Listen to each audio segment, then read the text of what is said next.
Loué, gloire au Seigneur qui est le maître des temps et des circonstances. Merci, que Dieu vous bénisse. Je rends grâce à Dieu pour l'opportunité, l'occasion qu'il me donne ce matin d'être devant vous et de pouvoir vous parler de sa part.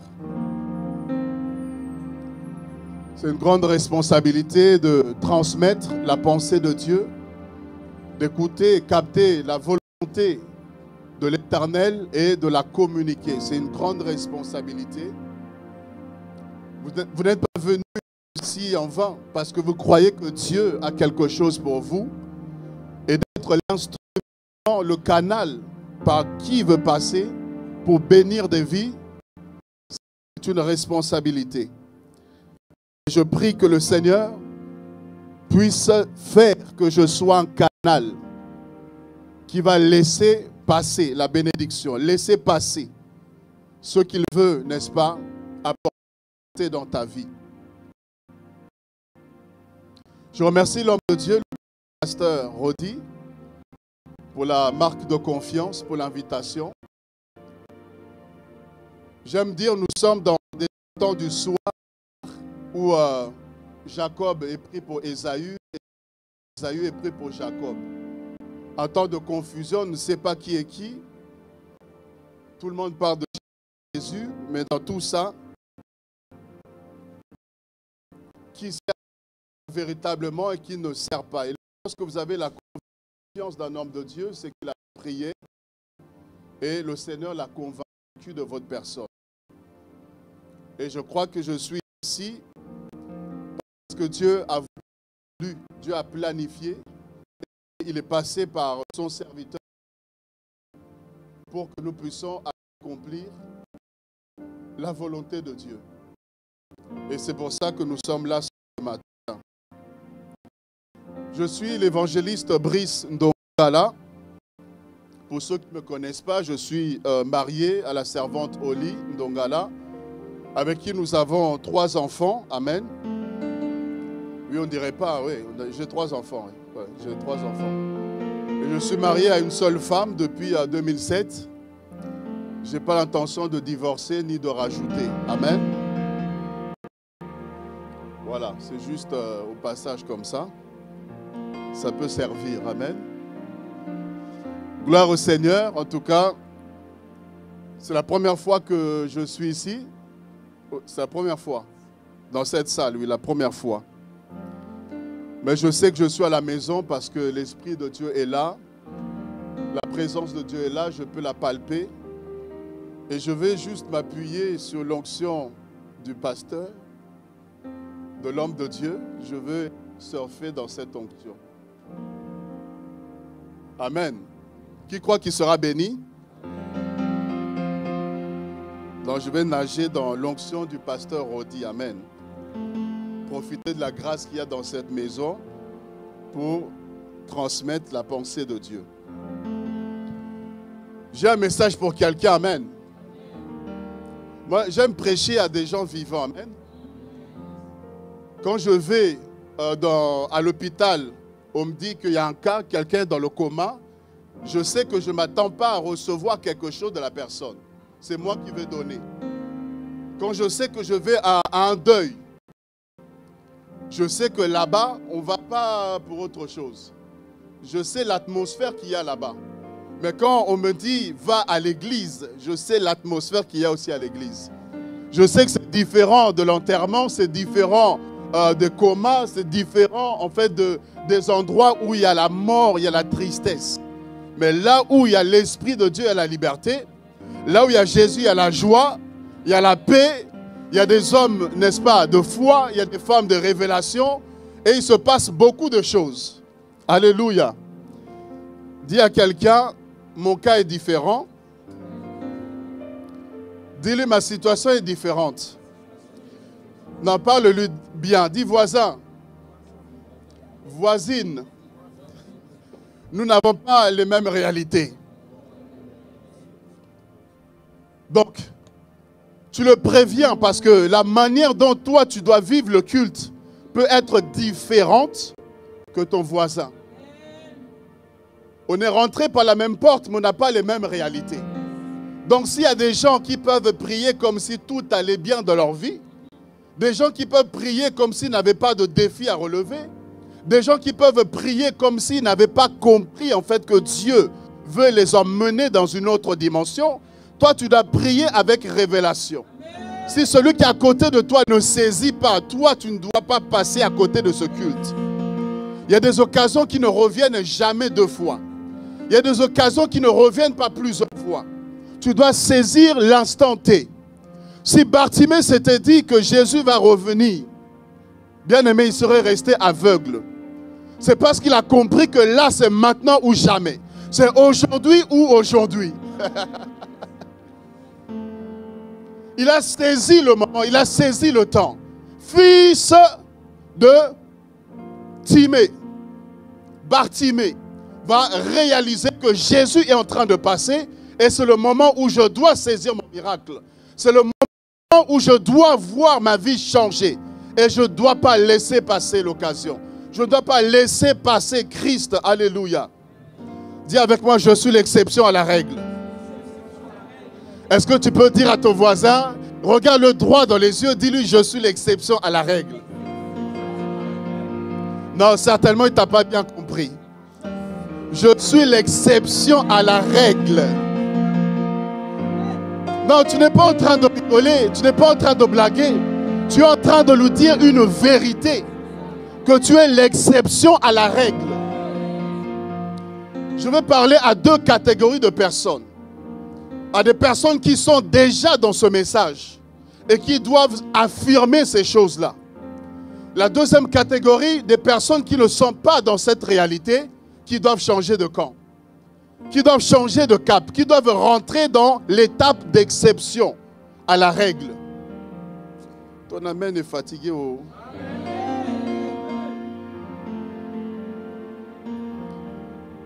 Je vais dépecer ce thème en trois parties. Je suis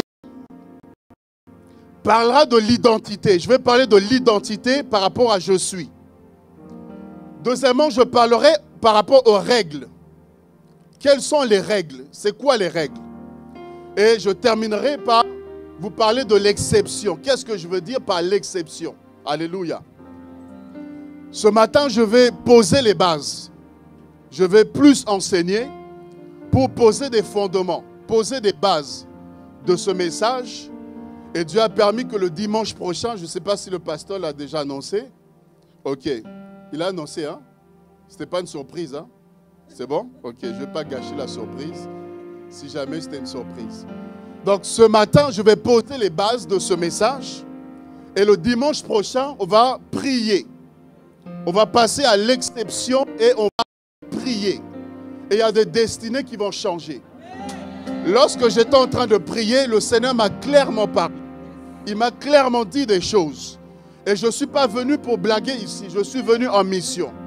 Je suis venu parce qu'il y a des hommes qui doivent changer, déménager. Tu dois déménager spirituellement. Là où tu es, ce n'est pas là où Dieu te veut. Là où tu es, ce n'est pas là où Dieu te voit. Mais il y a une dimension supérieure. Il y a un autre niveau. Il y a une autre place, bien-aimé, que Dieu a pour toi. Et il m'a mandaté pour te faire bouger. Ce message va te faire déménager d'un état à un autre. Je dis, il y a des gens qui ne vont plus te reconnaître.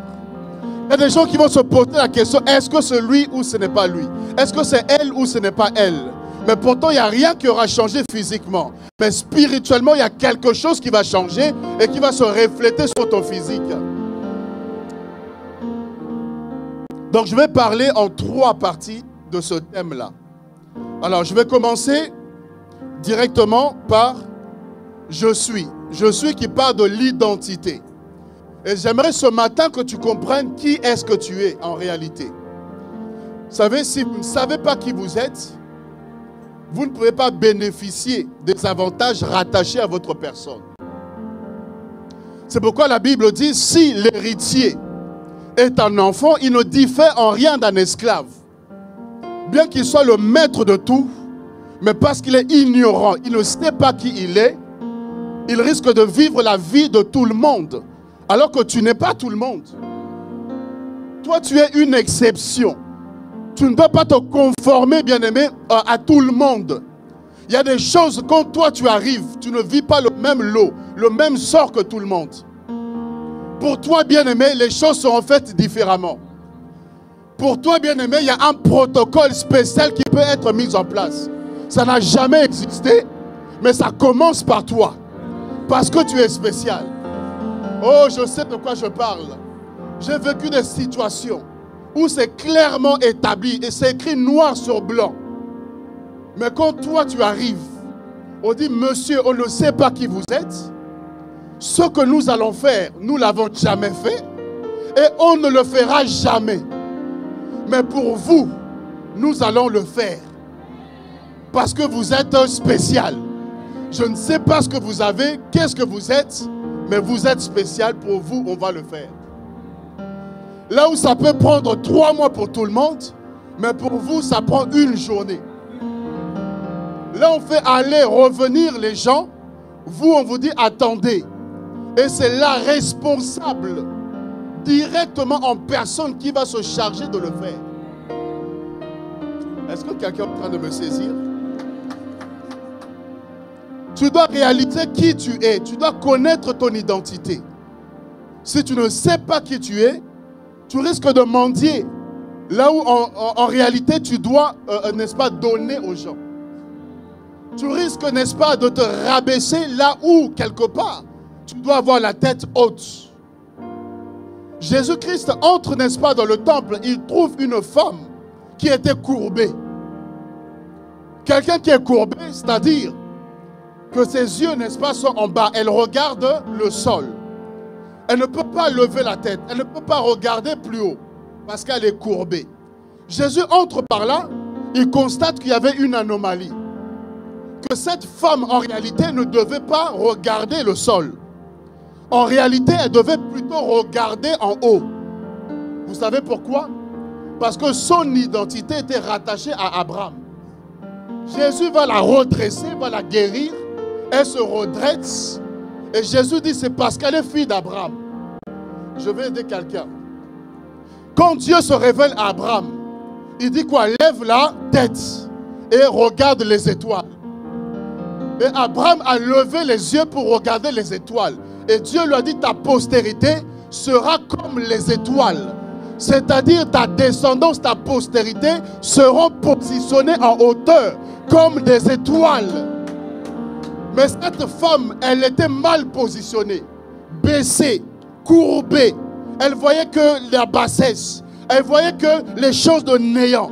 Alors que sa position devait être en hauteur. Alors qu'elle devait regarder les yeux et voir des grandes choses. La grandeur qui était rattachée à son père Abraham. Et Jésus est venu la corriger ça. Et Jésus va corriger les destinées de certaines personnes. Tu ne vis pas, bien-aimé, ce pourquoi tu existes.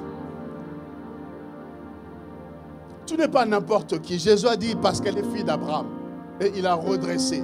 Et là, elle pouvait regarder les gens dans les yeux, droit dans les yeux. Elle pouvait regarder les situations droit dans les yeux. Elle pouvait, n'est-ce pas, marcher la tête haute avec fierté. Là où le diable avait voulu la courber, le Seigneur l'a redressée. Je parle de l'identité. Et tu dois comprendre ce matin qui est-ce que tu es. Quelle est ton identité? Amen. Alors, je vais parler très rapidement d'un certain nombre de choses. Qui est-ce que tu es? Qui est-ce que nous sommes? On peut dire beaucoup de choses. Mais en réalité, ce que nous sommes, c'est le résultat de l'intimité de deux personnes. Est-ce que quelqu'un m'a saisi? Nous sommes le résultat de l'intimité de deux personnes. Que personne ne te trompe. Que personne ne te dise le contraire. Nous sommes le résultat de l'intimité d'un homme et d'une femme. Qui se sont rencontrés. Ils se sont aimés pour certains. Et ils sont allés, n'est-ce pas, s'enfermer quelque part. Et ils ont eu une intimité, un moment, n'est-ce pas, d'intimité. Et de par ce moment-là, bien aimés, nous sommes sortis. nous sommes nés. Alléluia. Donc, c'est ce que nous sommes en réalité. Personne ne sort, ne descend d'un arbre. Nous tous, bien-aimés, nous tous, nous sortons d'une relation entre un homme et une femme qui se sont connus quelque part dans l'intimité, mais la manifestation de l'acte qu'ils ont posé, c'est nous qui sommes là. Alléluia. Alléluia. Donc nous sommes, bien-aimés, ce résultat-là. Pourquoi je parle de ça? Parce qu'en réalité, lorsque un homme et une femme se rencontrent, ou se connaissent, comme dit la Bible, Abraham connut Sarah. On parle des rapports intimes, de relations sexuelles. Et qu'est-ce qui se passe à ce niveau? Il se passe qu'il y a échange. L'homme qui a un bagage, quand il rencontre la femme, et surtout au moment de l'intimité, il y a échange. Échange, il y a transfert, il y a communication. La femme qui a aussi son bagage, qu'elle a traîné tout au long de sa vie, l'homme a aussi son bagage, et quand les deux vont se rencontrer, il y a fusion. C'est comme ça, bien-aimés, il y a des personnes, si vous les rencontrez, elles peuvent détruire votre destinée. Par la voie des rapports sexuels, ça peut détruire, briser des vies. Ça peut détruire un ministère. Vous pouvez avoir le feu comme vous voulez. Mais une seule relation, un seul rapport avec certaines personnes, votre ministère, vous pouvez le mettre dans la poche. Des briseurs de rêves, des briseurs de destinée. Combien de personnes priaient beaucoup, des sœurs, des frères qui priaient beaucoup, mais à cause de l'impudicité, à cause de ce péché bien-aimé, le feu là a baissé. Des destinées ont été brisées, des personnes méconnaissables. Pourquoi? Parce que dans le rapport, il y a échange. Il y a échange, il y a transfert, il y a transmission. Et l'homme, n'est-ce pas, chaque homme a un bagage.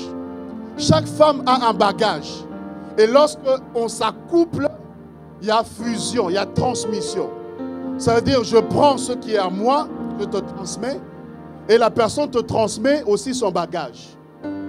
Donc, spirituellement, si l'homme a des problèmes spirituels rattachés à sa famille, naturellement, ces problèmes-là te sont communiqués. Et toi aussi, tu communiques les problèmes qui sont rattachés à ta famille. C'est pourquoi, bien-aimé, même si vous devez vous marier, il faut passer par la prière.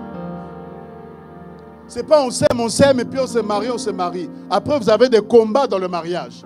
Vous avez des problèmes dans le mariage, vous ne comprenez pas d'où ça vient. Parce que, bien-aimé, il y a un travail spirituel qu'il faut d'abord faire pour briser les bagages que vous transportez.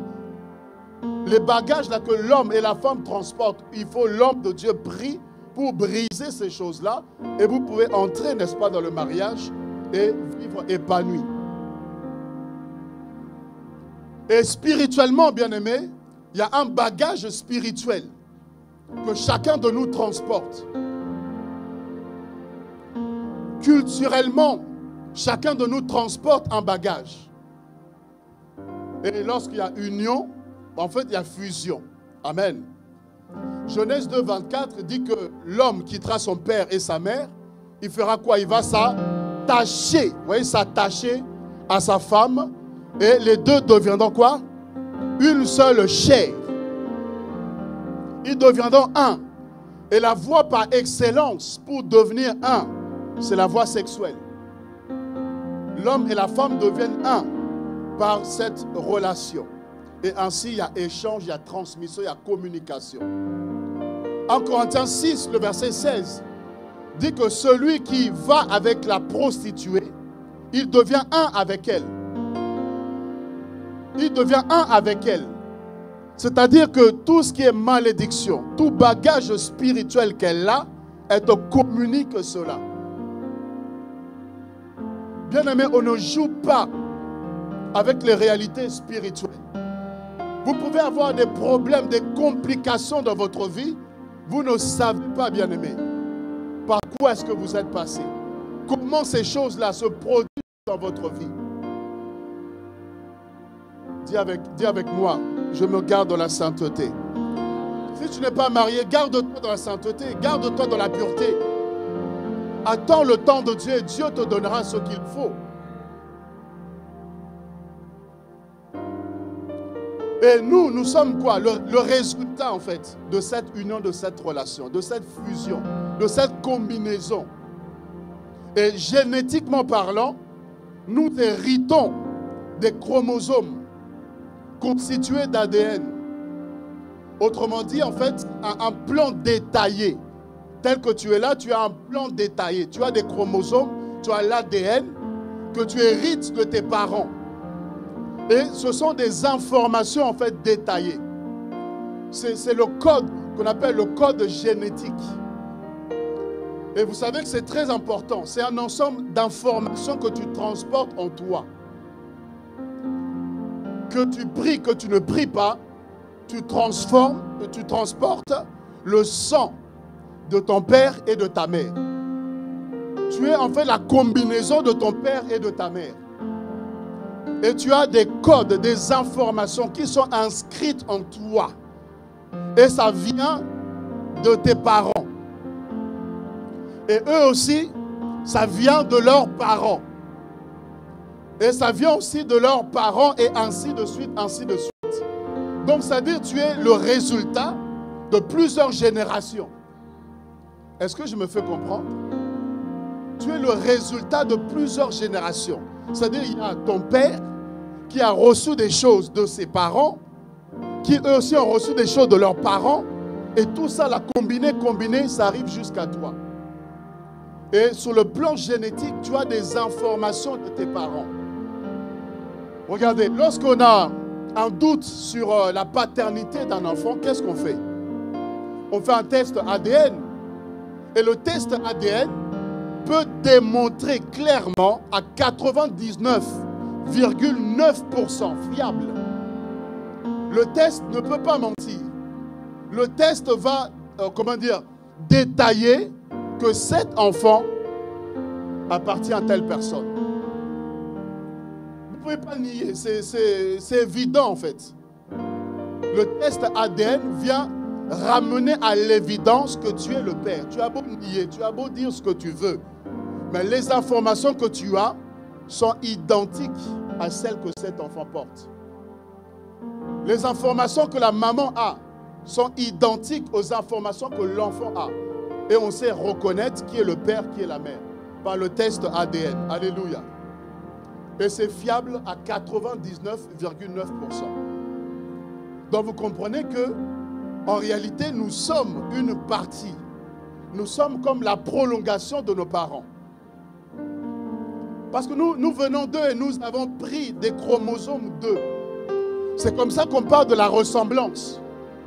On dit tel père, tel fils. Et si vous regardez, parfois la ressemblance, elle est évidente, elle est flagrante. Vous héritez des choses que vous n'avez pas demandées. Vous avez des yeux comme ceci parce que votre maman a des yeux comme ceci. Vous allez lutter des fois avec le poids, pas parce que vous mangez beaucoup ou je ne sais pas quoi, mais parce que votre père ou votre maman a une corpulence qui est forte. Et génétiquement, c'est en vous. Alléluia. C'est en vous. Et vous allez voir que parfois, les gens reproduisent exactement la vie de leurs parents. L'enfant va reproduire, n'est-ce pas, une vie d'un homme qui va battre sa femme. Parce que génétiquement, c'est en lui. Est-ce que quelqu'un me suit? Le père était adultère et l'enfant se retrouve à avoir la même vie. Parce que ces informations sont inscrites dans l'enfant. Il y a des combats en fait. Tu aimes Dieu, regarde, tu aimes Dieu. J'ai vu des gens qui aiment le Seigneur, qui prient, qui ont accepté véritablement Christ. Des gens qui veulent avancer, mais ils n'arrivent pas à avancer. Ils tombent aujourd'hui, quand il se répand, là, tu as l'impression que ça y est, c'est fini aujourd'hui, il abandonne pour de vrai. Mais 2 jours après, il revient, il te dit, c'est plus fort que moi, je n'arrive pas. Pourtant j'aime Dieu, pourtant je me suis repenti, mais je n'arrive pas. Si vous vérifiez, le père ou la mère a eu ce problème-là. Il y a des péchés, vous luttez avec. Si vous regardez, ce sont des esprits qui ont vaincu vos parents. Les esprits qui ont combattu vos parents vont vous combattre aussi. Les esprits qui ont triomphé sur vos parents peuvent vouloir triompher également sur vous. Vous aimez votre femme, vous êtes marié, mais vous sentez que vous êtes attiré. C'est plus fort, vous avez des tentations, vous avez des désirs, des penchants, vous avez des attirances bizarres. Pourquoi? Parce que dans votre sang, dans votre génétique, il y a les gènes de l'adultère. Tu es colérique, tu ne sais pas comment. Mais regarde ta maman. Quand elle se fâche là, tout le monde cherche où se cacher. On ne la reconnaît plus. En fait, pour bien savoir qui tu es, observe bien tes parents. Alléluia. Observe tes parents, tu vas comprendre certaines réalités. Tu vas comprendre que ça là, ça vient de papa. Ça vient de maman. Vous avez même des tics que vous avez. Vous avez les mêmes tics. Et tu dis, ah, là c'est comme le daron. Là, là c'est comme le vieux. Là. En fait, c'est naturel. Et tu ne le fais pas exprès. Ou même des fois, on dit, mais là, tu parles comme ton père. Là c'est comme ton père. Là c'est vraiment ta mère. Là. Parce que génétiquement parlant, il y a des informations qui sont en nous qui démontrent en fait que nous sommes fils de telle ou de telle personne. Alléluia. C'est comme ça, bien aimé, il y a certaines maladies aussi que les gens héritent, des maladies héréditaires. Vous regardez, papa était diabétique, dans la famille et de génération en génération, le diabète touche plusieurs personnes. Il y a des gens qui vont dire, nous, dans notre famille, nous sommes touchés par telle maladie, par telle situation, telle chose, c'est de famille. Oui, c'est de famille, mais tu n'es pas obligé. Tu n'es pas obligé, en fait. Alléluia. À nous, nous souffrons des palpitations, donc tu veux un diplôme, tu veux qu'on te félicite pour ça. Ça, c'est la famille, mais toi, tu dois refuser. Toi, tu dois refuser certaines choses. C'est en toi, oui, mais tu dois agir contre ces choses. Tu ne peux pas empêcher un oiseau de voler au-dessus de ta tête. Si l'oiseau décide de voler au-dessus de ta tête, tu ne peux pas l'empêcher. Mais tu peux l'empêcher de faire son nid sur ta tête. Est-ce que tu m'as compris? Ça, tu peux l'empêcher de faire son nid sur ta tête. Mais de voler au-dessus de ta tête, tu ne peux pas l'empêcher. Donc, il y a des choses, il y a des réalités que nous pouvons vivre, subir, auxquelles faire face. Mais c'est comment tu réagis face à ça. Quelle est ta réaction face à toutes ces choses-là? Est-ce que tu dois subir? Tu dois vivre parce que, voilà, c'est comme ça? Ou est-ce que tu décides que les choses puissent changer? L'homme est-elle un ordinateur? Tu es tel un ordinateur dans lequel on a inséré un programme. Et ce programme a besoin de mise à jour. Ce programme a besoin d'un antivirus pour ne pas bugger. Je peux t'aider? Tel que tu es là, bien-aimé, il y a des programmes qui sont installés en toi. Des programmes qui disent que tu ne peux pas te marier. Tu as beau être belle, tu as beau make-up, tout ça là. Tu as beau être tout ce que tu veux. On t'approche, il y a une odeur qui se dégage. Mais pourtant, physiquement, tu as tout pour plaire. Tu as des fois les conditions, tu as des fois tout ce qu'il faut. Mais tu ne te maries pas. Pourquoi? Parce que c'est écrit, il y a des informations qui disent que tu ne peux pas te marier. J'ai une fille qui m'a dit à chaque fois que j'ai un fiancé et qu'on fixe une date pour le mariage, quand on arrive à quelques jours du mariage, il y a quelque chose qui va arriver. Une histoire qui va sortir de nulle part. Et le mariage là, c'est fini, plus de mariage. Alors que les dépenses sont déjà faites, alors que c'est à quelques jours. Plus de mariage. Et c'est arrivé déjà 3 fois. 3 fiancés, 3 situations identiques. À quelques jours du mariage, il y a une situation qui arrive de nulle part et plus de mariage, c'est fini. Je dis, mais c'est normal. Comment toi, tu veux te marier alors que tu es déjà marié spirituellement? Il y a un mari de nuit qui est là dans ta vie. Donc, tant qu'il n'y a pas un divorce qui est prononcé, tu ne peux pas te marier. Il y a un esprit humain de la sorcellerie qui est en toi, qui fait que tu ne peux pas te marier. C'est écrit, tu ne peux pas te marier. J'ai prié avec elle, le Seigneur l'a délivrée. Je dis là maintenant, ça va aller, tu vas te marier. J'ai une autre sœur, elle s'est mariée, mais ne pouvait pas avoir des enfants. Ça faisait déjà plusieurs années. Je dis, en réalité, toi, tu ne devais même pas te marier. Parce que c'est écrit que tu ne peux pas te marier. Mais si jamais tu arrives à te marier, ton mariage là ne pourra pas tenir. Tu ne peux pas avoir des enfants, tu ne peux pas être heureuse dans ton foyer.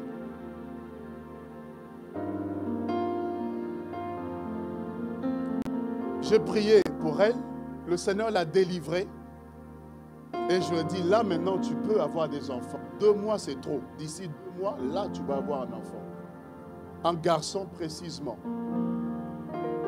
Elle devait subir une opération, on devait lui arracher des organes. Je dis, l'opération là, c'est annulé.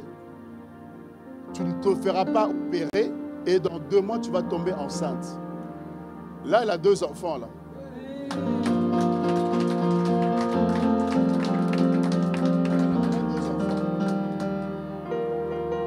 Vous savez, il y a des choses, c'est écrit, des informations que tu transportes en toi. Et ces informations disent que tu ne peux pas réussir.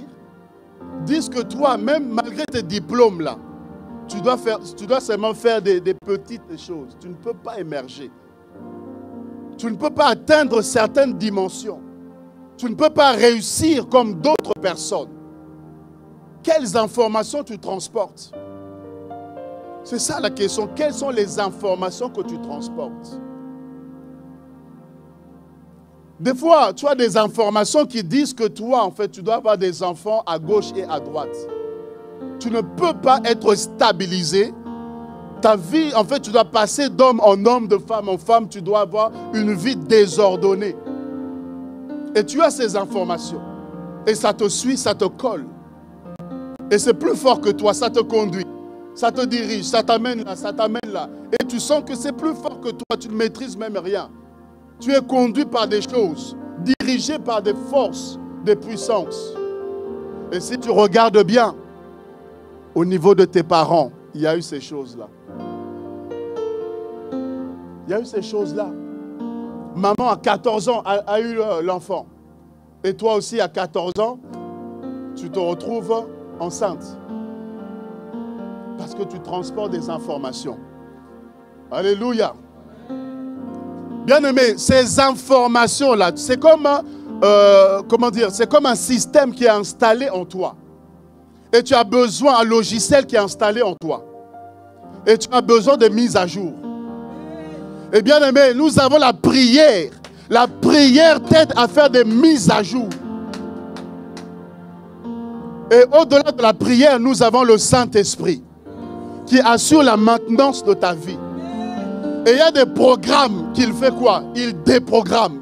Il y a des programmes qui désinstallent. Il y a des programmes, bien aimés, qui ne doivent pas être gardés en toi. Le Saint-Esprit les désinstalle. Et il va réinstaller de nouveaux logiciels. Il réinstalle la parole de Dieu en toi.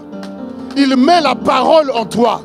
Là où tu avais peur, là où tu avais le doute, il met la parole qui te donne l'assurance. L'âge avance, mais le Saint-Esprit a mis un logiciel qui te dit que là où dans ta famille les gens ne peuvent pas se marier, mais lui il met un logiciel qui te dit que quand il t'a créé, il a dit qu'il n'est pas bon que tu sois seul. Tu n'as rien demandé. Lui a estimé qu'il n'était pas bon que tu sois seul. Et c'est lui qui a pris l'initiative de créer pour ton bonheur. Là, on dit tu ne peux pas avancer, tu ne peux pas réussir. Le Saint-Esprit vient désinstaller ce programme. Et il installe un logiciel qui te dit que tu prospéreras, que tu t'élèveras très haut. Et ça, c'est le nouveau logiciel. Quel logiciel tu as? Quel logiciel tu as? Tu as le vieux logiciel ou tu as le nouveau installé par le Saint-Esprit? Et quand il installe le logiciel, il sait qu'il y a des virus qui vont toujours chercher à entrer. Alors il fait quoi? Il met un antivirus. Oh, le Saint-Esprit amène Jésus dans ta vie. Le Saint-Esprit te rend amoureux de Jésus. Il te rend passionné de Christ pour que Jésus devienne ton antivirus. Jésus doit être ton antivirus. Quand les démons veulent toucher, quand le diable veut toucher, quand les virus veulent entrer dans ta vie, ils trouvent qu'il y a un antivirus Jésus qui est là et qui les empêche d'entrer et de toucher, d'atteindre ta vie. Bien aimé, quand tu as Jésus l'antivirus, ta vie ne va plus bugger. Ah, pourquoi tu bugs? Parce que tu n'as pas Jésus. Ta vie bug parce que Jésus n'est pas ton antivirus. Le diable peut entrer comme il veut, il peut entrer comme il veut. Et tu souffres, tu subis des choses, tu subis et tu subis. Mais quand Jésus est ton antivirus, bien, mais quelle que soit la dangerosité des virus, ils ne vont pas entrer. Parce que la porte est fermée. La porte est barricadée et ta vie ne va pas bugger. Alléluia. Alléluia. Bien-aimés, le point commun que nous avons entre nos parents et nous, c'est le sang. Tu peux dire, ah, je ne veux plus de mes parents. Tu peux dire, ah, je ne suis plus votre enfant. Tu as leur sang. Si tu ne veux plus, enlève leur sang de ton corps. Tu dis, je ne veux plus que vous soyez mes parents. Donc, j'enlève le sang de maman, j'enlève le sang de papa et je n'ai plus rien de vous. Je t'amène au cimetière. Donc, vous voyez que vous vouliez vous monter, vous descendez, vous avez le sang de vos parents. Et dans ce sang-là, bien aimé, il y a des informations. Et vous savez que spirituellement, le sang a une valeur importante. Dieu utilise le sang. Lorsque Adam et Ève, ils ont péché, Dieu a fait quoi? Il a tué un animal et il a pris la peau, il leur a fait des vêtements. Il a fait couler le sang. La première personne à avoir fait un sacrifice, c'est Dieu. Ce n'est pas le diable, ce n'est pas les sorciers, ce n'est pas les occultistes. La première personne à avoir offert le sang, c'est Dieu. Donc Dieu donne une valeur importante au sang. Hébreux 9, 22 dit que sans effusion de sang, il n'y a point de pardon. Et Lévitique dit que l'âme de toute personne est dans le sang. Ta vie est dans le sang. C'est pourquoi lorsqu'il y a un accident, la chose bien aimée qu'on cherche à éviter, c'est que le sang puisse couler. Qu'il y ait une hémorragie qui fasse que le sang coule. Et si la personne perd trop de sang, sa vie est en danger. Parce que la vie est dans le sang, l'âme de toute personne est dans le sang. C'est pourquoi le diable qui singe Dieu, il utilise aussi le sang. Les sacrifices, vous allez voir tout ça, on demande d'égorger, de couper tel animal, d'amener pour que le sang puisse couler. Le diable provoque les guerres, toutes ces choses, pour récupérer le sang. Parce qu'il connaît la valeur spirituelle du sang. Parce que rappelez-vous qu'il est avec Dieu. Et le diable, en fait, a singé Dieu. Tout ce que Dieu a fait, lui, il a pris et il a diabolisé cela. Mais en gardant certains principes qui sont de Dieu. Pourquoi Jésus est mort à la croix? Pourquoi son sang a coulé? Pour que nous recevions le pardon. Pourquoi on dit l'agneau de Dieu qui ôte le péché du monde? Pourquoi dans Exode 12, Dieu demande à ce que le sang de l'agneau soit appliqué sur les linteaux? Et quand l'ange de la mort arrivait, quand il voyait le sang, il passait outre. Le sang a une valeur, bien-aimé, très importante. Et ton sang que tu as, c'est plus vieux que toi.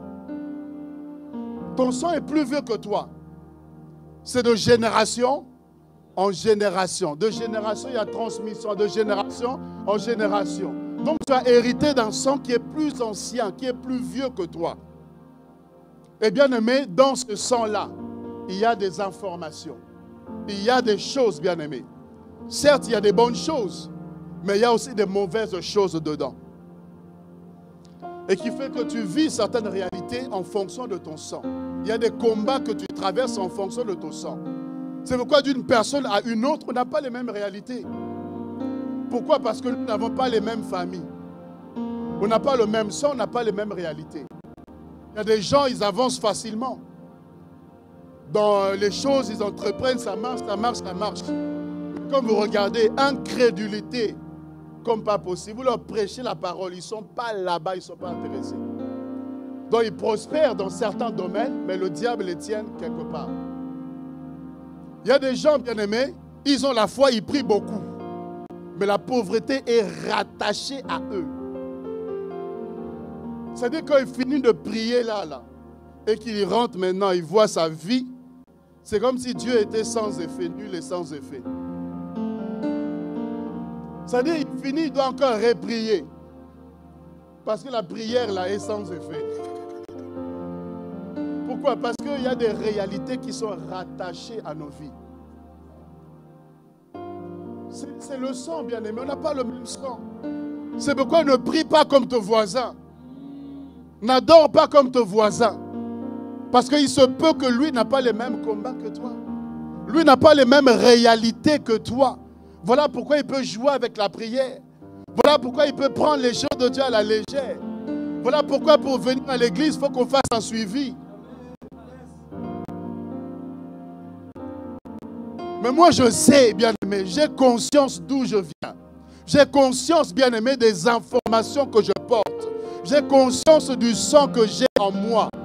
Et je sais que si je ne m'attache pas à Jésus, si je ne m'accroche pas au Seigneur, si je ne sers pas Dieu, si je ne suis pas sérieux, bien-aimé, tu vas sortir la tête où et comment? Tu vas réussir comment? Tu vas entrer, bien-aimé, dans les choses comment? Là où on a fixé des limitations, là où on a dit que toi, tu vas sortir comment? C'est-à-dire, on te regarde et toi, tu vas sortir comment? Oh, moi, je ferai ceci, je serai un grand homme d'affaires. On te regarde et dit, tu seras comment? Il y en a même, on dit, toi, essaye, on verra. Si je suis ton oncle, si je suis ta tante, essaye et puis on verra. Si je suis né avant toi, essaye et puis on verra. Donc quand il y a des paroles comme ça, toi tu penses que tu vas entrer parce que tu es beau, parce que tu es belle. Tu penses que tu vas réussir parce que tu es intelligent. Il y a des gens là, leur diplôme là, on a pris ça là, on a mis ça dans un tiroir là-bas, leur diplôme là. Entre ceux qui le font, la vie qu'ils ont et les diplômes qu'ils ont, ça ne correspond pas. Alléluia. Alléluia. Ça ne correspond pas. Pourquoi? Parce que il y a des réalités, bien-aimées, spirituellement. Et tu as besoin de Jésus. Tu as besoin d'être fort spirituellement. Tu as besoin d'avoir une vie de prière. Tu as besoin, bien-aimé, d'être attaché à Dieu pour vivre certaines réalités que Dieu a pour toi. Tu risques de mourir avec les promesses de Dieu. Tu risques de mourir avec des déclarations. Nous déclarons beaucoup de choses. Mais tu vas partir, ces déclarations-là nulles et sans effet. Parce qu'on croit que parce qu'on déclare tout ça, non. Je déclare, mais derrière, qu'est-ce que tu fais pour que cette déclaration-là puisse se réaliser? Pendant que toi, tu déclares, il y a aussi des gens qui déclarent. Hein? Pendant que toi, tu dors, il y a des gens qui se réveillent. Hein? Pas pour intercéder, non, pas pour prier. Non, eux, ils ne prient pas. Eux, ils n'intercèdent pas. Ils loquent les gens. Ils vous loquent. Vous avez compris, non? Eux, ils font des incantations. Quand ils se réveillent comme ça, là, ils disent, bon, Jeannette un peu, là, c'est comment sa vie, là? Elle, là, quoi que vraiment, là, tout ça, là, attends, je vais lui montrer, là. Si je suis attends, dis son nom, je vais lui montrer, là. Ce mariage, là, tout ça, sa situation, ses études, là. Ah, on regarde, c'est-à-dire, ils cherchent, et puis ils commencent à parler. Eux, ils font des incantations, ils ne prient pas. Eux, ils font des incantations pour maudire ta vie, pour bloquer ta vie, t'empêcher, bien-aimé, d'avancer, d'évoluer. Et toi, tu penses que la vie est juste physique. La vie est spirituelle avant tout. La vie est spirituelle avant tout. C'est les gens qui sont dans l'autre spiritualité qui comprennent les choses spirituelles. Plus que nous. Eux, les sacrifient tous. Et eux, ils ne rigolent pas avec ça. S'il faut se lever à 2 heures là et aller au cimetière, il se lève et il va. Mais nous, on ne te dit même pas d'aller au cimetière. On dit lève-toi juste à la maison et intercède un peu. Seigneur, tu sais, Saint-Esprit, tu sais, tu comprends tout ça. Tu sors des Français pour expliquer à Dieu que tu ne peux pas prier. Comme si Dieu ne sait pas que tu dois te lever à 7 heures pour aller au travail. Il sait. Mais il te dit de prier. Peut-être qu'à 2 heures là-bas, il y a quelqu'un qui est en train de préparer quelque chose. Et quand il va faire ça, là, toi, tu dois être en prière. Pour que quand il invoque ton nom, le feu apparaisse là-bas. Et toi, tu es en train de dormir. Après, tu te lèves le matin, là, le cou, là. Tu sens que la nuit, là, on t'a poursuivi. Dieu ne voulait pas qu'on te poursuive, c'est pour ça qu'il t'a dit de prier. Il voulait que toi, tu les poursuives dans la prière. Et tu dors, tu dors, tu dors. Depuis le temps où tu dors, là. Qu'est-ce que tu as fait? Depuis le temps où tu dors, tu dors, tu dors. Qu'est-ce que tu as fait? Et des fois, je suis là, Dieu me dit, tiens-toi en prière. Et je prie, je prie, je prie, je prie. Et parfois, tu es en train de combattre pour des gens. Et il te dit que là, il y a telle personne, il y a un esprit de mort qui allait la visiter, qui devait la prendre. Je t'ai réveillé, là, tu as intercédé pour sauver l'âme de cette personne. Et le lendemain, tu vois la personne, tu dis, hier, voilà, voilà. Et la personne te dit, j'étais chez moi, j'ai senti, en fait, la mort entrer dans ma maison. Et je sentis qu'on est venu me prendre, que je devais mourir cette nuit-là. Alléluia. Homme de Dieu, le temps. D'accord, il faut juste me faire signe, il ne faut pas hésiter à...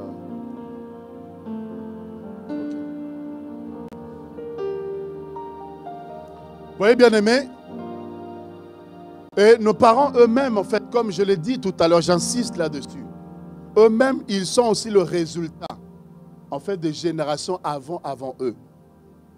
Et nous, on connaît nos parents, on connaît peut-être les grands-parents, mais il y a des arrières, là, on ne connaît pas. Alléluia. On ne connaît pas, on ne sait pas.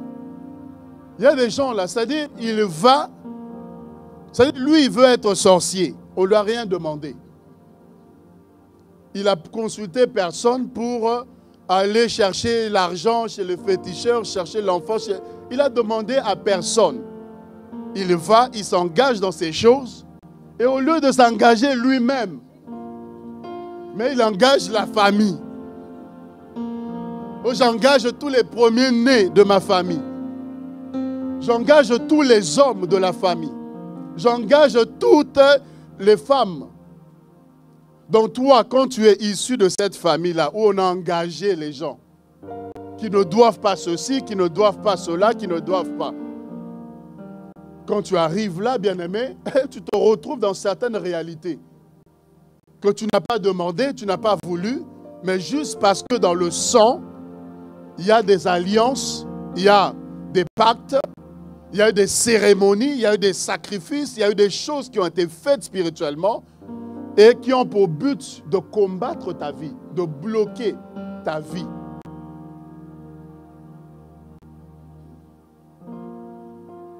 Et tu peux ne pas croire à ces choses-là. Mais justement, le fait que tu ne crois pas, ça prouve que tu es manipulé. Parce que le but du diable, c'est de t'attaquer et de te montrer qu'il ne t'attaque pas.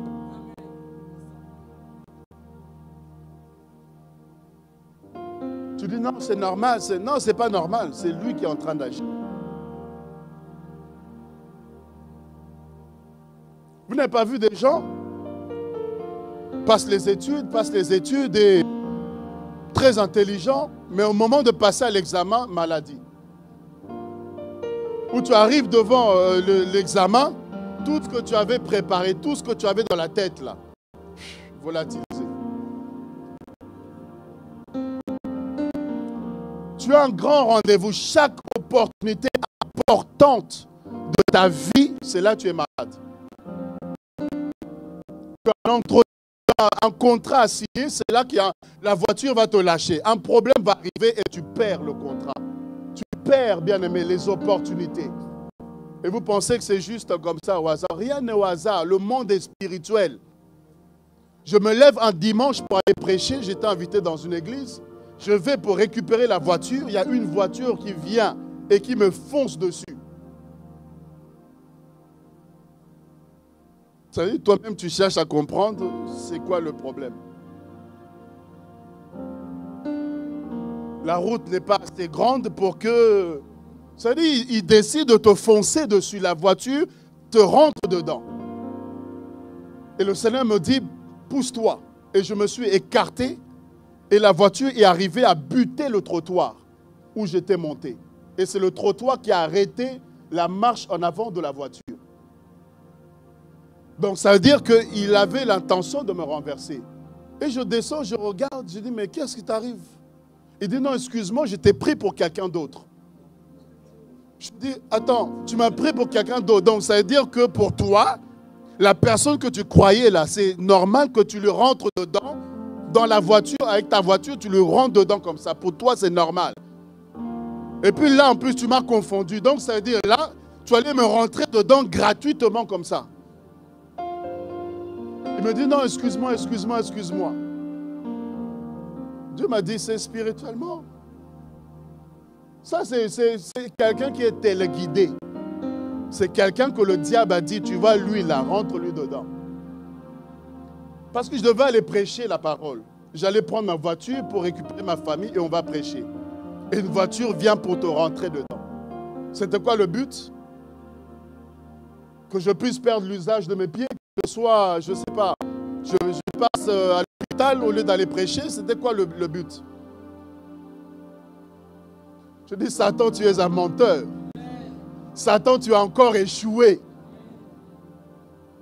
Le monde est spirituel et le diable peut chercher partout.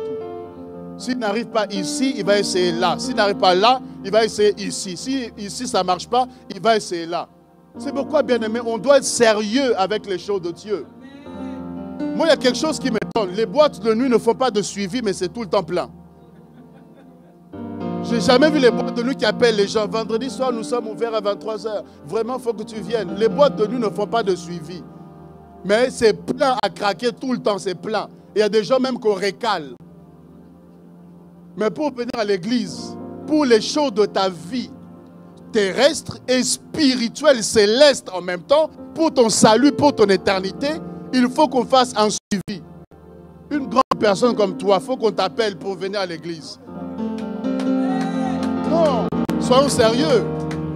Est-ce que ton patron t'appelle pour aller au travail? Oui, monsieur, il faut que c'est important, il faut vraiment que... Non, tu te lèves toi-même, tu vas au travail. Envie ou pas envie, tu vas au travail. Fatigué ou pas fatigué, tu vas au travail. Mais quand c'est l'église, quand c'est les choses de Dieu, là on a toutes les raisons, les excuses du monde. Ah, homme de Dieu, tu sais, il a plu, hein. Mais quand il pleut, tu vas au travail, hein. Tu dis pas, patron, il a plu, hein. Oh, c'est la neige, hein, c'est la neige. Mais quand il neige, tu vas au travail quand même, hein. Ah, Covid, mais Covid, tu vas travailler. Il y a des gens, ils vont travailler, Covid, vont travailler. Ils prennent les transports, tout, pour aller au travail. Mais l'église, ah, il y a le Covid, hein. Je ne peux pas venir, homme de Dieu, Covid. Mais il y a moins de monde à l'église que dans les trains que tu prends. Il y a plus de risques là où tu vas qu'ici. Et puis ici, même si tu es malade, on va te guérir. Là-bas, il n'y a personne qui va te guérir. Ici, tu tombes malade, on va prier pour toi, tu vas être guéri. Vous voyez des raisons, des prétextes, des excuses. Ça, c'est parce que tu n'as pas encore compris qui tu es. Tu n'as pas compris les batailles, bien-aimés, que tu dois livrer. Tu n'as pas compris que tu dois être un homme attaché à Dieu, un homme, une femme de prière pour voir les choses, n'est-ce pas, changer dans ta vie. Alléluia. Amen. Jérémie 31, le verset 29. La Bible dit que les parents ont mangé des raisins verts et les dents des enfants ont été agacées. Ce sont les parents qui ont mangé les raisins, mais c'est les dents des enfants qui ont été agacées. Allez comprendre ça. Donc il y a des choses que nous subissons, des réalités que nous vivons, qui sont la continuité en fait des actions de nos parents. Des actes de nos parents. La Bible présente Dieu comme un Dieu générationnel. Il bénit de génération en génération. Mais la Bible dit aussi, quand il maudit, ça peut prendre de génération en génération. Donc il y a des choses que nous subissons, bien aimés, c'est générationnel. Dans Jean chapitre 9, il y a un homme qui est aveugle. Jésus arrive, il croit cet homme aveugle. Les disciples qui étaient avec lui, ils posent la question à Jésus. Seigneur, Rabbi, pourquoi cet homme est aveugle? Qu'est-ce qu'il a fait pour qu'il soit aveugle? Écoutez, ils disent quoi? Est-ce que c'est lui qui a péché ou bien ses parents ont péché pour qu'il naisse aveugle? Donc on comprend ici que ce que les parents peuvent faire peuvent avoir des répercussions sur l'enfant. Ils disent qu'il est aveugle, mais est-ce que c'est à cause de lui-même ou c'est à cause de ce que les parents ont fait pour qu'il soit aveugle?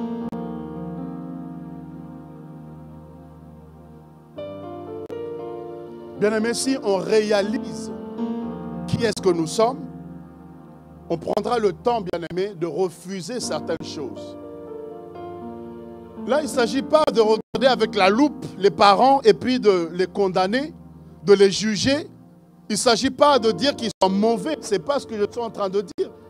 Parce qu'il y a des choses eux-mêmes, ils ont hérité aussi de ça. Ce n'est pas eux, ils ont hérité aussi de ça.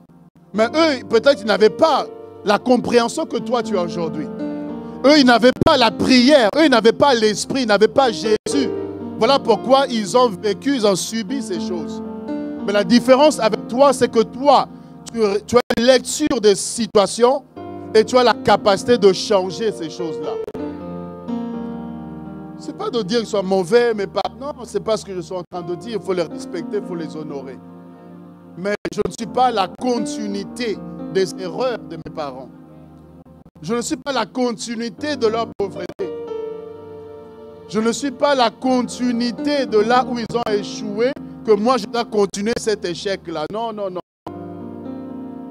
Non, non, non, non, non. Toi, tu veux continuer? Non. Nous, on doit changer les choses. Alléluia.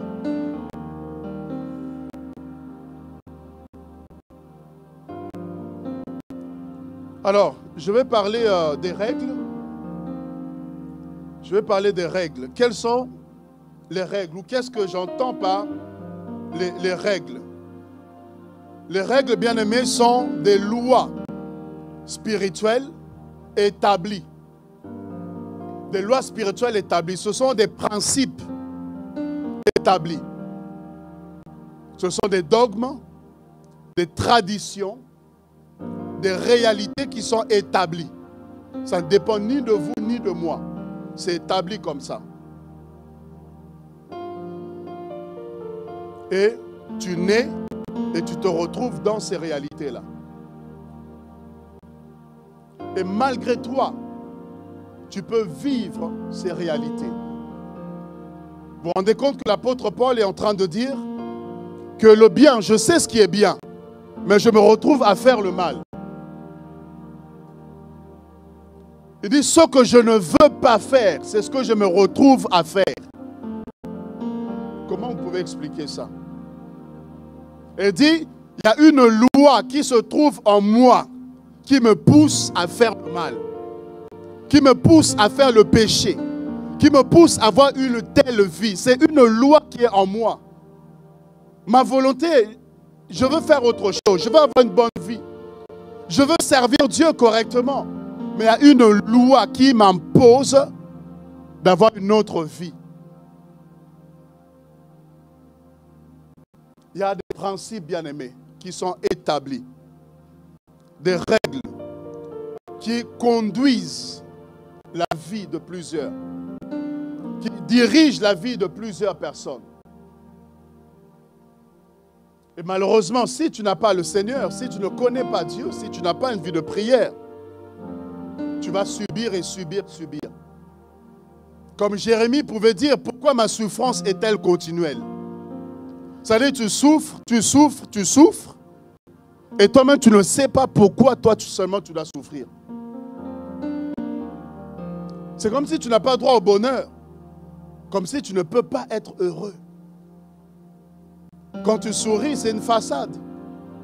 Quand tu souris, c'est pour nous montrer sur Instagram, Facebook que tout va bien dans ta vie. Mais une fois que tu as montré tout va bien, en réalité, ça ne va pas.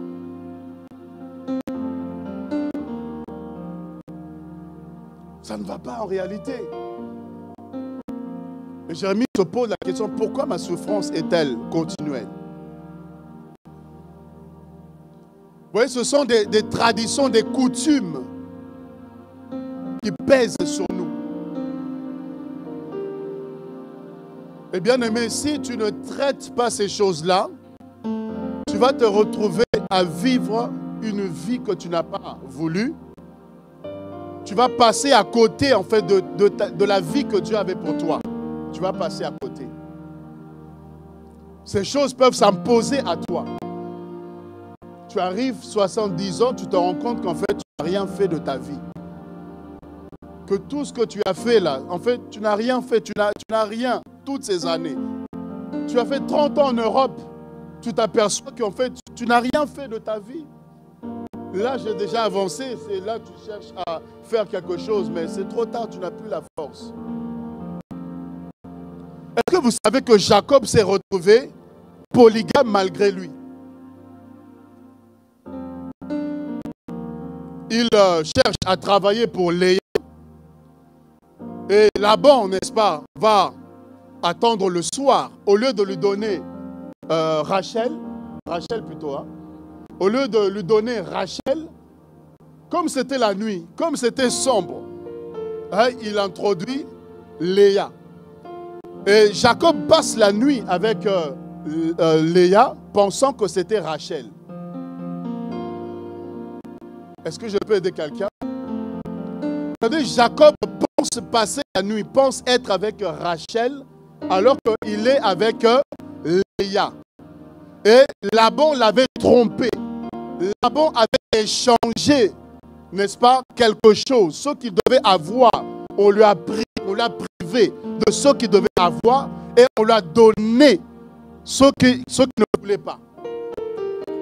Il y a des choses, c'est-à-dire tu vis ce qu'on t'a privé. En réalité, tu dois avoir certaines choses. Mais on t'a privé de ça comme Rachel. Et en retour, on t'a donné Léa que tu ne veux pas. Tu dois être quelqu'un qui doit prier pour les malades sont guéris. Mais toi-même, tu te retrouves malade et tu ne peux rien faire. On t'a privé de Rachel, on t'a donné Léa. Et si, bien aimé, la lumière n'arrive pas, si le jour n'arrive pas, tu risques de continuer avec Léa, sauf que c'est avec Rachel.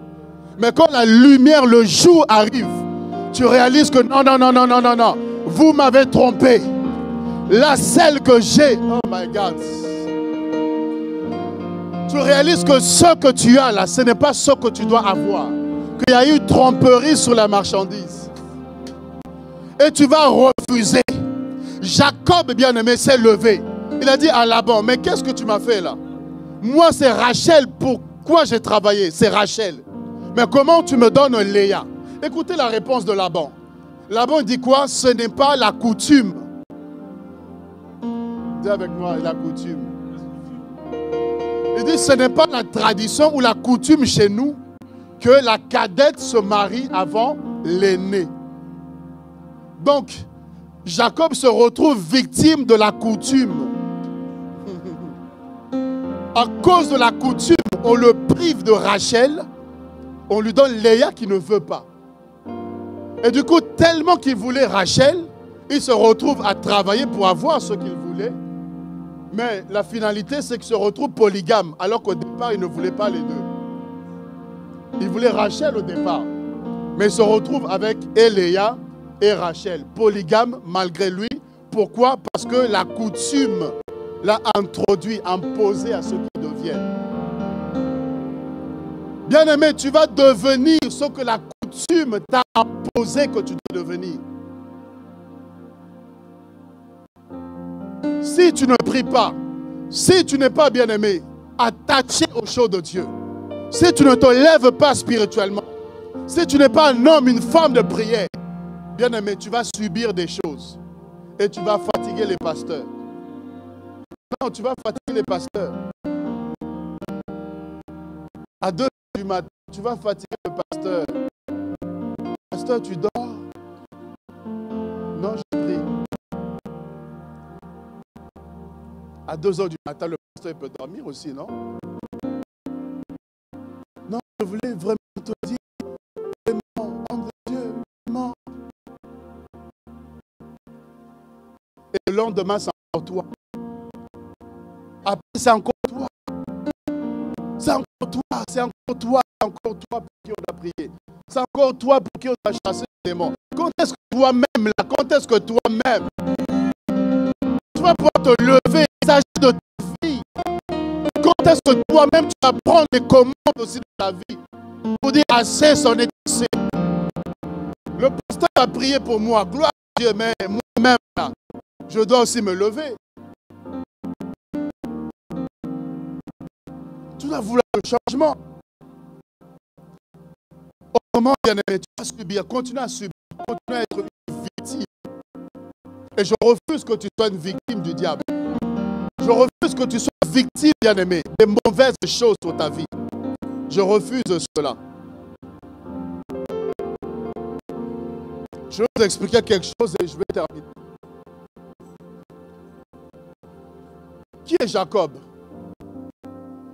Jacob, son nom signifie trompeur, usurpateur. En d'autres termes, voleur. Et quand vous regardez, voilà, il a volé le droit d'aînesse à son frère Ésaü. Amen. Amen. Il va voler le droit d'aînesse. Il va le tromper. Il va se jouer de lui pour récupérer le droit d'aînesse. Il va se déguiser, se faire passer pour son frère.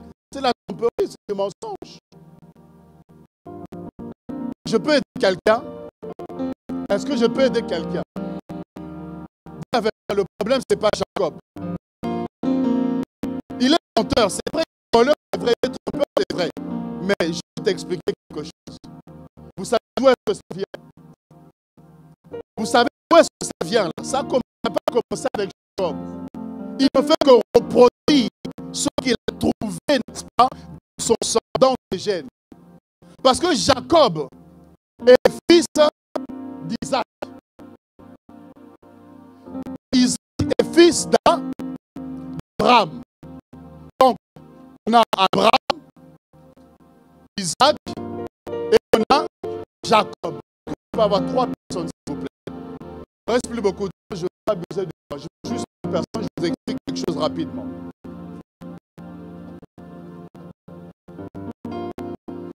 Merci beaucoup, papa. Merci beaucoup. Alors, on a ici, comme papa, bon, Abraham, papa. Donc, on a ici Abraham, on a ici Isaac et on a Jacob. Tu vois Jacob, hein? C'est juste pour expliquer. Donc, on a ici Jacob. Donc, Jacob est menteur, il est voleur, il est trompeur, il est usurpateur. Le problème, c'est quoi? C'est qu'on a compris que Jacob, en fait, a des informations qui viennent de Isaac. Il y a des choses qu'il a héritées. Donc, si on remonte à Isaac, On va voir ceci dans Genèse chapitre 26. Dans Genèse chapitre 26, Isaac n'est pas pour faire court. Il va présenter sa femme comme étant sa sœur. C'était sa femme, mais il dit c'est ma sœur. Pour ne pas qu'on puisse, n'est-ce pas, lui ravir la vie, qu'on lui fasse du mal et prendre sa femme. Donc, il préfère mentir, il préfère tromper en disant c'est ma sœur. Et quand on se rend compte de ça, on se dit mais comment tu as pu agir ainsi? Pourquoi tu ne nous as pas dit que c'était ta femme? Pourquoi tu nous as menti? Tu nous as trompés? Tu as voulu nous induire en erreur en disant que c'était ta sœur. Dis avec moi, le problème, ce n'est pas Isaac. Est-ce que quelqu'un me saisit? Le problème, ce n'est pas Isaac, parce que Isaac lui-même aussi a reçu des informations génétiques venant d'Abraham. Et quand on remonte à Abraham, là, nous sommes en Genèse 20. En Genèse 20, Abraham a fait exactement ce que Isaac a fait. Il va dire que Sarah, ce n'est pas sa femme, c'est sa sœur. Je pense que l'acclamer Dieu.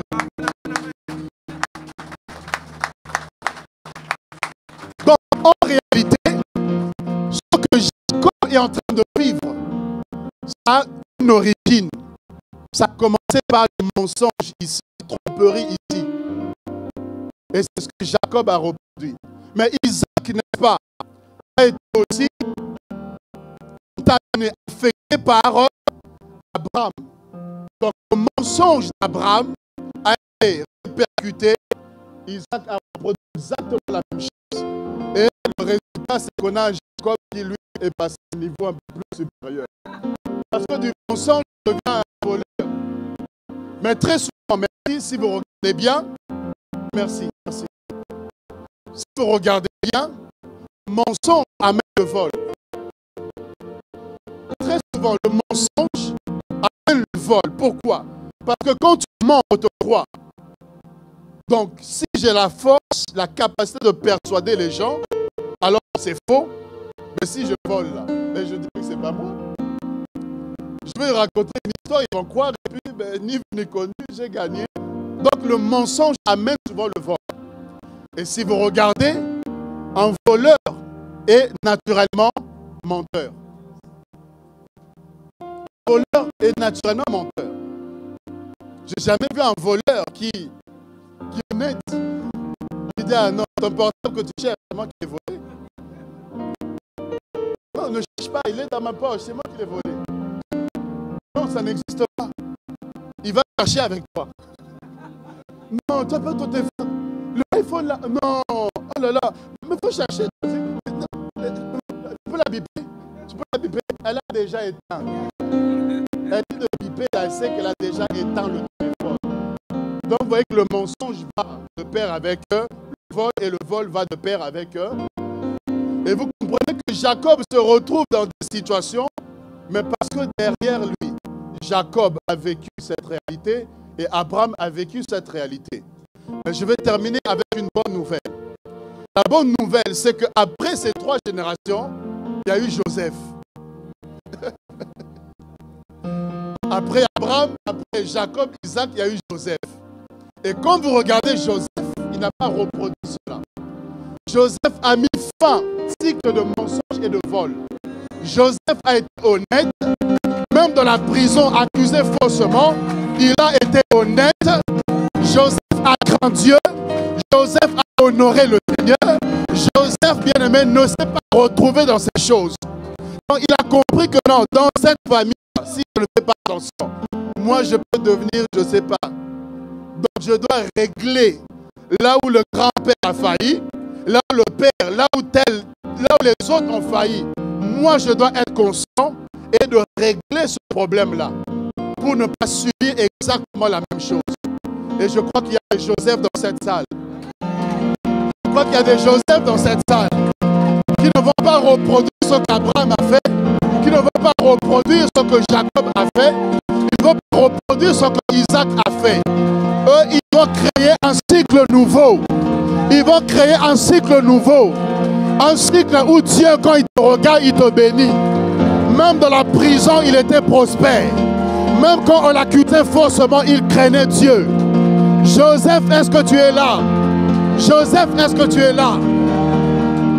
Écoute, il y avait la famine. Abraham a connu la famine. Isaac a connu aussi la famine. Joseph a connu aussi un temps de crise en Égypte. Mais la différence avec les deux, c'est que Joseph, lui, il a affronté la crise. Il ne s'est pas déplacé comme Abraham, comme Isaac pour aller se chercher. Lui, il est resté là où il y avait la crise et il a affronté la crise. Je dirais encore mieux, il a géré la crise. Aïe, aïe, aïe, aïe, aïe. Tu vas gérer ce que tes parents n'ont pas géré. Tu vas mater ce que tes parents n'ont pas maté. Tu vas réussir là où eux, ils n'ont pas réussi, bien-aimé.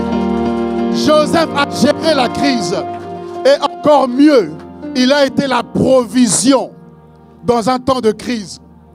Sa famille est venue en Égypte pour chercher la provision. Qui c'est qui les a nourris? Qui c'est qui leur a donné? Qui c'est qui les a comblés? C'était Joseph. Dans un temps de crise, il a été le pourvoyeur. Et je déclare dans la vie de quelqu'un qui m'entend ce matin que, bien-aimé, tu seras le pourvoyeur.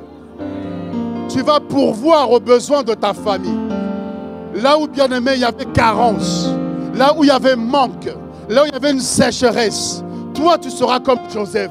C'est auprès de toi qu'on viendra chercher. C'est auprès de toi qu'on viendra puiser. C'est vers toi qu'on viendra chercher les solutions. Parce que Dieu t'établit, Dieu te place, Dieu te positionne comme Joseph. Comme Joseph. Toi, tu vas affronter la maladie. Oh, toi, tu vas gérer la maladie. Toi, tu vas gérer les crises. Tu vas gérer les combats. Tu vas gérer les attaques. Et ils viendront se ressourcer auprès de toi. Ils viendront puiser auprès de toi. Alléluia. Bien-aimé, dimanche prochain. Dimanche prochain.